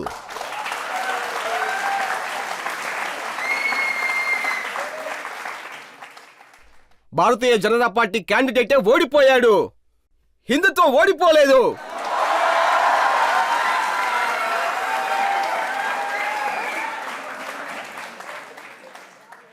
ఏదైనా ఒక పొలిటికల్ పార్టీ ఓడిపోవటం అనేది సనాతన ఓటమని చెప్పటం చాలా పెద్ద తప్పు, చాలా పెద్ద పాపం. నేను దాన్ని అసలు ఒప్పుకోను. భారతీయ జనతా పార్టీ నిర్మించబడింది 1980లో. ఆది కాలం నుంచే సనాతనం ఉంది కదా. ఏది సత్యమో అది శాశ్వతమైనది, ఏది సత్యమో అదే సనాతనం.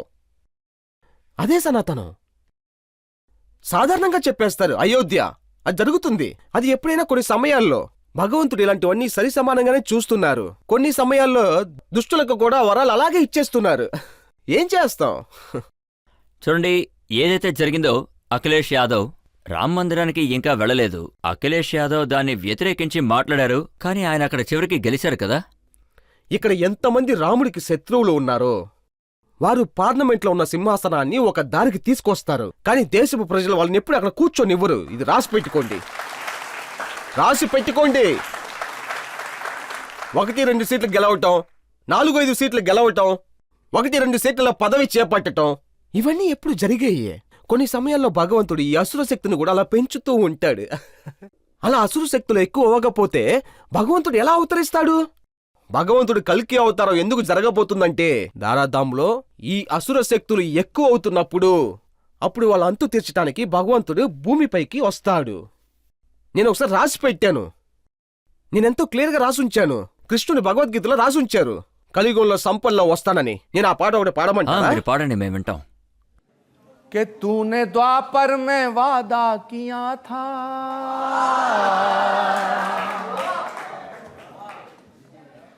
तूने द्वापर में वादा किया था कि कलयुग में संभल में आऊंगा, जब बढ़ने लगेगा अंधेरा आके धरती पे उसको मिटाऊंगा।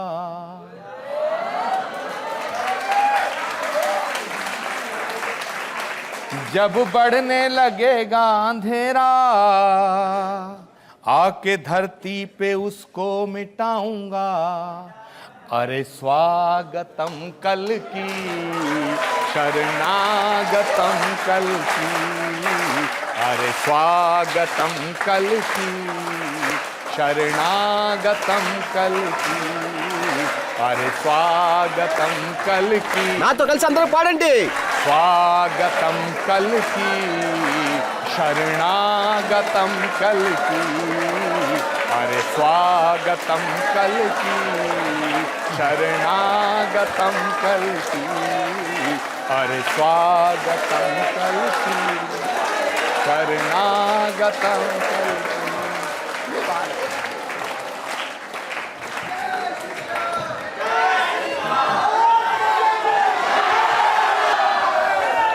ఇప్పుడు ఆప్కి అదాలత్లో ఒక చిన్న బ్రేక్ తీసుకుందాం. ఆ తర్వాత ఆరోపణలు, ప్రశ్నలు కొనసాగుతాయి. భారతం బానిసగా ఉండటానికి బాబర్ పెద్ద వీరుడో, గైమూర్లను పెద్ద వీరుడో కాదు, చింకిస్ ఖాన్ వీరుడు కాదు, మొహమ్మద్ గజనీ వీరుడు కాదు. ఈ భారతం ఎందుకు బానిసగా ఉండేదంటే ఈ భారతదేశంలో దుష్టులు చాలా మంది ఉన్నారు.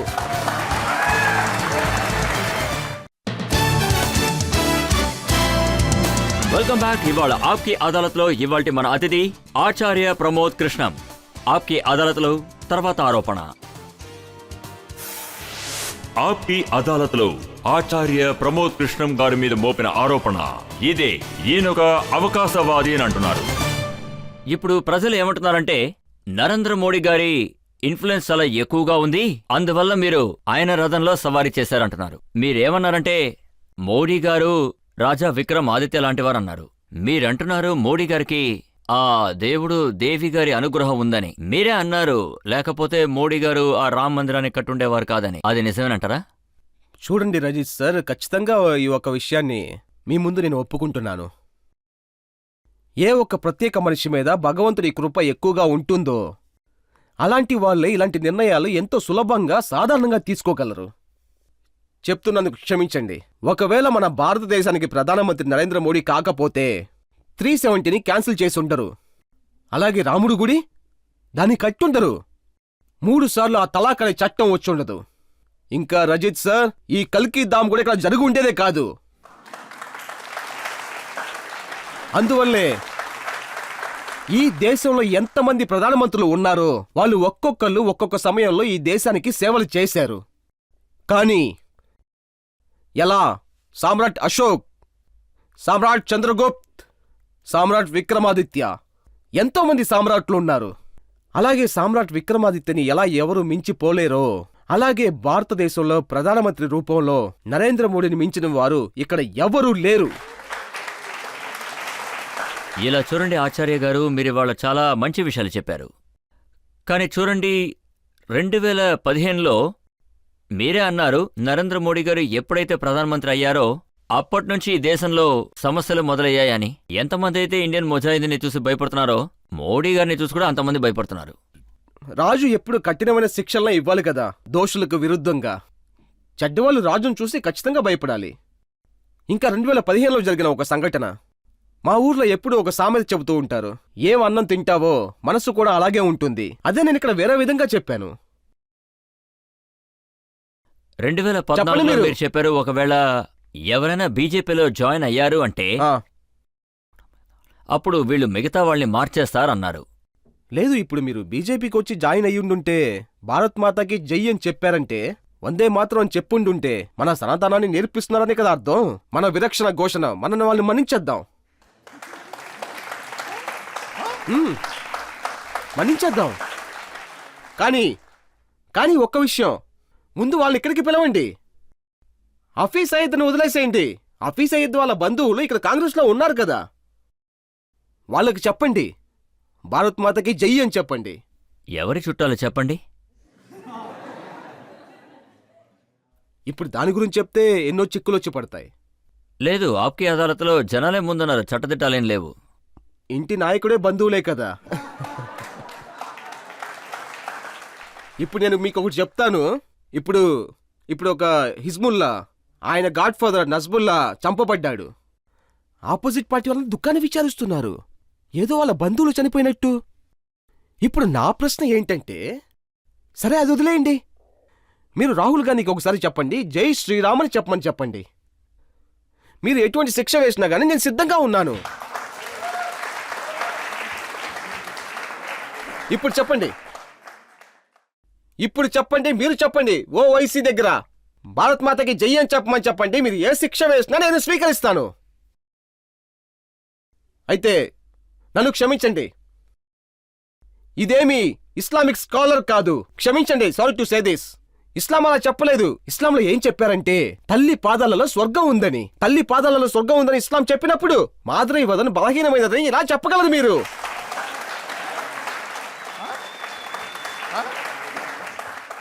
భారత్ మాతాకి జై అని చెప్పలేరు మీరు, ఎందుకంటే ఇస్లాం పెద్ద అపాయకరమైన చిక్కుల్లో పడతారు. ఇది ఓఎస్సీ సార్ స్టేట్మెంట్. కానీ సంసద్ లోపల ప్యాలెస్ కి జై అని చెప్పినప్పుడు ఇస్లాంకి అపాయం రాలేదా? ఇక్కడే విభజన ఏర్పడుతుంది. అందువల్లే రజత్ సార్ నేనేం చెప్తున్నానంటే, అంటే హిందుస్థాన్ భారతదేశం, ఇది భారత భూమి 1000 సంవత్సరాలుగా బానిసగా ఉంది. 1000 సంవత్సరాలు ఉన్న ఈ భారతదేశంలో ముగలాయిలు తెల్లవాళ్ళు వచ్చి పరిపాలించారు. భారతం ఎందుకు బానిసగా ఉంది తెలుసా? బాబరే వీరుడు కాదు, ఖైబర్లింగ వీరుడు కాదు, చంగీస్ ఖాన్ పెద్ద వీరుడు కాదు, మొహమ్మద్ అలీ జిన్నా వీరుడు కాదు. ఈ భారతదేశం ఎందుకు బానిసగా ఉందంటే ఈ భారతదేశంలో కపట నాటకులు ఎక్కువగా ఉన్నారు.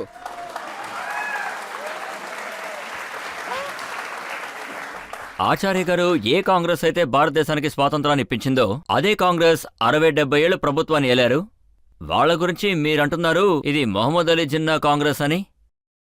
అరిచి చెప్తున్నాను, ఆ కాంగ్రెస్ వేరు, ఈ కాంగ్రెస్ వేరు. నేనెప్పుడు చెప్పాను మహాత్మా గాంధీ కాంగ్రెస్ ని మొహమ్మద్ అలీ జిన్నా కాంగ్రెస్ అని? నేనేం చెప్పానంటే అది మొహమ్మద్ అలీ జిన్నా కాంగ్రెస్ దారిలో ట్రావెల్ అయింది అని. అలాగే పోయింది. ఇది తీవ్రవాదం కాకుండా ఇంకేం చెప్తారు? భారతదేశాన్ని ముక్కలు చేస్తాం ఇన్షా అల్లా, భారతదేశాన్ని ముక్కలుగా చీల్చేస్తాం ఇలా చెప్పిన వాళ్ళని నాయకులుగా మార్చేశారు. భారతదేశాన్ని ముక్కలుగా చేసే వాళ్ళని నేను ఎదురిస్తున్నాను. ఇకపైన చేస్తాను, ఖచ్చితంగా చేస్తాను. మీకు కొన్ని సంవత్సరాల క్రితం వరకు చాలా మంది శత్రువులు ఉన్నారు. యోగి ఆదిత్య గురించి మాట్లాడేటప్పుడు గోరఖ్పూర్ నుంచి పరిగెత్తుకుంటూ వచ్చి మాఫియా మహాత్ముడని చెప్పుకుంటున్నాడు. ఈ దేశం హిందువులది అన్నారు. ఇది చూడండి సార్, రజత్ సార్, మీరు మిగతా వాళ్ళ గురించి నా దగ్గర అడిగి నన్ను గెలకమాకండి. నేను కొన్ని స్టేట్మెంట్లు ఇచ్చాను. అలా నేను ఇచ్చిన స్టేట్మెంట్ నుంచి నేను ఎప్పుడు వెనక్కి రాలేదు. కానీ నేను ఒక విషయాన్ని ఒప్పుకుంటున్నాను. ఎవరు ఈ భారతంలో లీనమై ఉన్నారో వారందరూ నా మిత్రులు. ఎవరు భారతదేశానికి ఎదురుగా ఉన్నారో వాళ్ళంతా నా శత్రువులు. ఇందులో ఎటువంటి ఆక్షేపణ లేదు. నేను మారటానికి సిద్ధంగా లేను. పబ్లిక్లో ఏదైనా ప్రశ్నలు అడగాలంటే అడగచ్చు. మీరు మీ చాలా సభల్లో ఒక విషయం చెప్పారు, అది నారాయ తక్దీర్ అల్లాహు అక్బర్. కానీ ఇంకా చాలా చోట్ల ఏం చెప్పారంటే సర్ తన్సే జుదా. అలాంటప్పుడు దాని గురించి మీరేమంటారు? బాబు, నేను ఎటువంటి సభలోనూ జతన్ కా సిద్ధా గురించి మాట్లాడిందే లేదు. అస్సలు మాట్లాడలేదు. ఒకవేళ నీ దగ్గర ఏమైనా ఉంటే నాకు ఆయన పంపించు. ఏమంటున్నారంటే ఒక సభలో నారాయ తబ్దీర్ అల్లాహు అక్బర్ అని చెప్పారు. కానీ సభలో వాళ్ళు అసలు ఏం విన్నారంటే అక్కడ సర్తంగ్ జుదా అని మాట్లాడుకుంటున్నారు. చూడండి, నేనేం చెప్తున్నానంటే చేత్తో AK-47 తీసుకొని అమాయకులను చేసి రక్తపాతం చేసి పరిగెత్తించింది ఇస్లాములు కాదు. ఎవరందరూ సర్దంజీకి జుదాని మాట్లాడుతున్నారో ఆ విషయాన్ని నేను అస్సలు అంగీకరించను. ప్రాఫిట్ మొహమ్మద్ ఒక యుద్ధంలో గాయపడ్డాడు. అది ఆ ప్రదేశం పేరు తాయెఫ్. ఆయన రక్తపాతంలో తడిచి ఉన్నాడు. బేగంబర్ మొహమ్మద్కి కావలసిన వాళ్ళు చెప్పారు, బేగంబర్ సార్ మీకు ఎక్కువగా గాయాలయ్యాయి, వాళ్ళని శపించండి అని. అప్పుడు బేగంబర్ చెప్పారు, నేను ఎవరిని శపించటానికి రాలేదు అని, వాళ్ళ కోసం కూడా నేను ప్రార్థిస్తానని చెప్పారు. బేగంబర్ అంతలా దయాగుణం ఉన్నవాడు. ఆయన పేరు చెప్పుకుంటూ ఎవరో ఒకళ్ళు నరకడం, తల కోసేయడం, మళ్ళీ చెప్తారు కుస్తాకి నబీకి ఏకీ సజా, తల నరకేసి అని చెప్తున్నారు. నాకేమనిపిస్తుందంటే ఎవరు అలా చెప్తూ తిరుగుతున్నారో, ఇలా తల నరకేస్తున్నారో వాళ్ళు ఇస్లాంని అర్థం చేసుకోలేదు, బేగంబర్ని అర్థం చేసుకోలేదు. ఇంకా రెండో విషయం నేను మళ్ళీ చెప్తున్నాను, మన సనాతన ధర్మం ఒక చీమని చంపటానికి కూడా అనుమతి ఇవ్వడం లేదు. మన మతం అనేది ఒక చీమని చంపటానికి కూడా అనుమతి ఇవ్వటం లేదు. అయితే మిగతా వాళ్ళ ఇంటి వెలుగుని ఆర్పటానికి ఎవరు అనుమతిస్తున్నారు? అందువల్ల చెప్తున్నాను, ఎవరైనా రాముడి పేరు చెప్పి మిగతా వాళ్ళ ఇంటికి నిప్పు అంటించారంటే వాళ్ళ నేను హిందూ అని అస్సలు చెప్పను. ఆచరిస్తున్నాం అనే పేరు మీద బేగంబర్ పేరు చెప్పుకుంటూ పేదవారి గొంతులు కోసేస్తే వాళ్ళని ముస్లిం అని చెప్పను. ఇంకేదైనా ప్రశ్నలు అడగాలనుకుంటే అడగచ్చు. మీరు ముందు ప్రియాంక గాంధీని ప్రధానమంత్రి చేద్దామని మీరు చెప్పారు. మీరు ఇప్పటికీ అదే మాట మీద ఉన్నారా, లేదంటే దాన్ని వ్యతిరేకిస్తున్నారా? లేదు, నేనేం చెప్తున్నానంటే కాంగ్రెస్ పార్టీలో ప్రజలు ఇష్టపడే ఒక నాయకులు ఉన్నారంటే అది ఖచ్చితంగా ప్రియాంక గాంధీ గారి మాత్రమే. ఎవరు ప్రజలతో ప్రేమగా ఉంటారో వాళ్ళు ఖచ్చితంగా నెక్స్ట్ లెవెల్కి వెళ్లాల్సిందే. కానీ కాంగ్రెస్ దురదృష్టం ఏంటంటే కాంగ్రెస్ ప్రాబ్లమే అది. అక్కడ ఎవరు ప్రజలతో ప్రేమగా ఉంటారో వాళ్ళ గొంతుల్ని కోసేస్తారు. ఎవరు ప్రజలతో ప్రేమగా లేకుండా ఉంటారో వాళ్ళని నెక్స్ట్ లెవెల్కి తీసుకెళ్తారు. ప్రధానమంత్రి పదవి విషయం ఉంది చూడండి, నాకేమనిపిస్తుందంటే 2047 వరకు ఎటువంటి అవకాశం లేదు. మీరు చెప్పింది ఇదే కదా? 2029 తర్వాత కూడా మోడీ, ఆ తర్వాత నరేంద్ర మోడీ. ఇది చూడండి రజిత్ సార్, శ్రీ రామచంద్ర మందిరానికి శంకుస్థాపన చేయటానికి ప్రతిష్ఠ చేసింది కూడా ఆయనే. అది తెరిచింది కూడా మన మోడీ గారే. పూర్తిగా ఆయన చేతుల మీదుగానే జరిగింది. భగవాన్ శ్రీ కల్కి దాము వల్ల శంకుస్థాపన కూడా మన మోడీ గారే చేశారు. భగవాన్ శ్రీ కల్కి వాళ్ళ దాము వల్ల కట్టడం పనిని ప్రతిష్ఠ కూడా ఆయన చేతుల మీదుగానే జరుగుతుంది.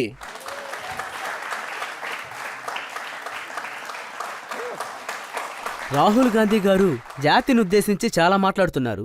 మనం తన జాతి గురించి అడిగితే చాలా కన్ఫ్యూజ్ అవుతున్నారు. తన జాతి ఏమై ఉంటుందని మీరు అనుకుంటున్నారు?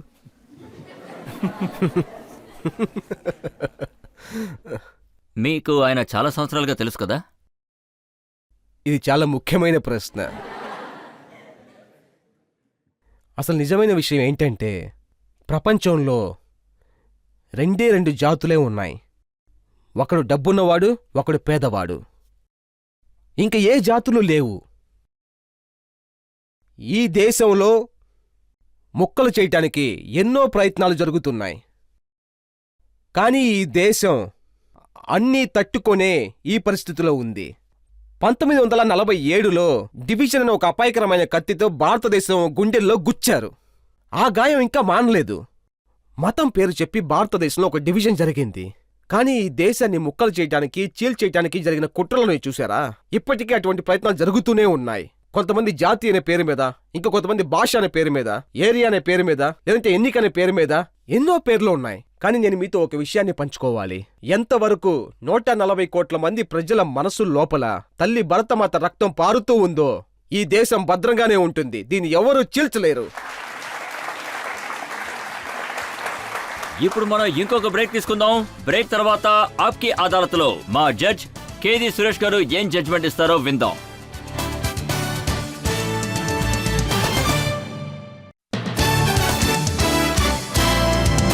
Welcome back. ఇవాల్టి మన ఆప్కి అదాలత్లో ఆచార్య ప్రమోద్ కృష్ణం గారి మీద కేసు జరిగింది.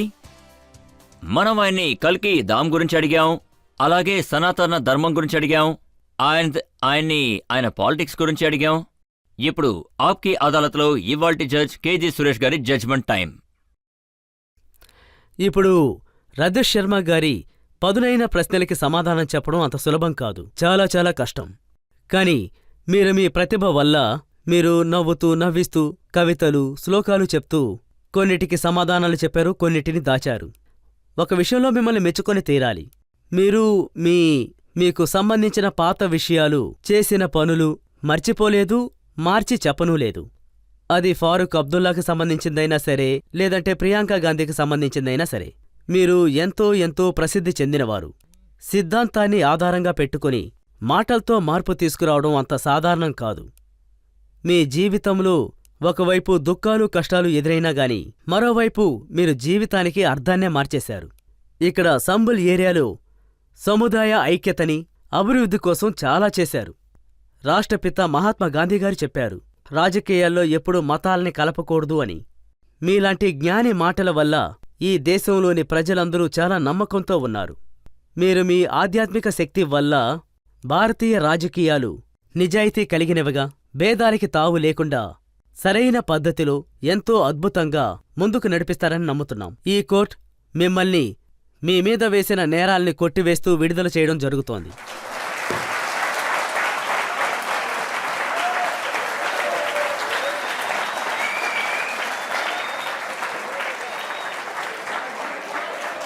ధన్యవాదాలు.